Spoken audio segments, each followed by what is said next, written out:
आगामी स्थानिक स्वराज्य संस्थांच्या निवडणुका अगदी तोंडावर आहेत आणि आता यासाठी प्रत्येक पक्षाने कंबर कसल्याचं पाहायला मिळत आहे। मुंबईतल्या वरळी इथं राष्ट्रवादी काँग्रेस पक्षाची काही वेळातच जिल्हानिहाय बैठकीला सुरुवात होते।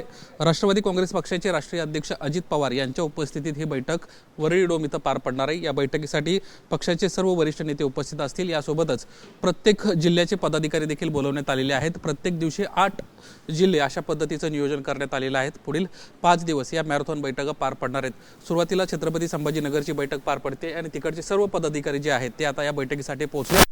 काही वेळामध्ये या बैठकीला सुरुवात होणार आहे।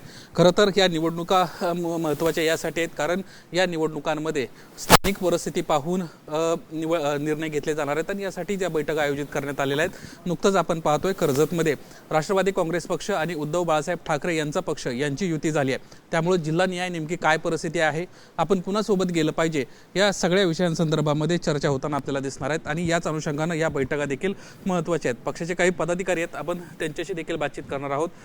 कुठला तुमचा जिल्हा आहे आणि आजच्या बैठकीचं काय महत्त्व आहे?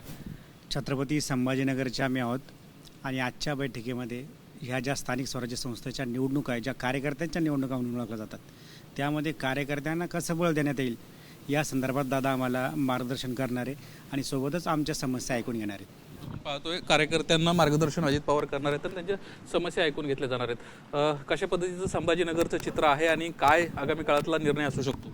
आज या ठिकाणी जी बैठक लावण्यात आली त्यात समजा महायुतीची काय भूमिका आहे आणि काही ठिकाणी पक्षाचे काही शिवसेनेसोबत जाणार, काही अशा ज्या स्थानिकच्या ज्या अडचणी आहेत, काही ठिकाणी आमदार जरी जिल्ह्यात पूर्ण महायुतीचे असले पण राष्ट्रवादी काँग्रेसने कोणासोबत युती करायची या संदर्भात आम्ही प्रत्येक तालुक्यातून जिल्ह्यातून आपल्या याची पक्षाची भूमिका मांडून कसे त्या ठिकाणी जास्तीत जास्त आपले उमेदवार कसे त्या ठिकाणी नगरपालिका असन जिल्हा परिषदला आपल्याला त्या निवडून येण्यासाठी आम्ही आमची भूमिका या ठिकाणी त्या पक्षाकडे ज्या अडचणी आहेत मित्रपक्षासोबत असताना पण त्या आम्ही त्यांच्यासमोर मांडणार आहेत। बैठकीसाठी कुणाला निमंत्रित करण्यात आलं हे जिल्हा पातळीवर जिल्हाध्यक्ष जे महिला हे आहेत, जे नगराध्यक्ष पदासाठी जे इच्छुक उमेदवार आहेत, जिल्हा परिषदसाठी जे इच्छुक उमेदवार, तालुका अध्यक्ष, विधानसभा अध्यक्ष अशी प्रत्येक जिल्ह्यातून एक 15 जण त्या ठिकाणी नगराध्यक्ष उमेदवार आणि जिल्हा तालुका अध्यक्षांना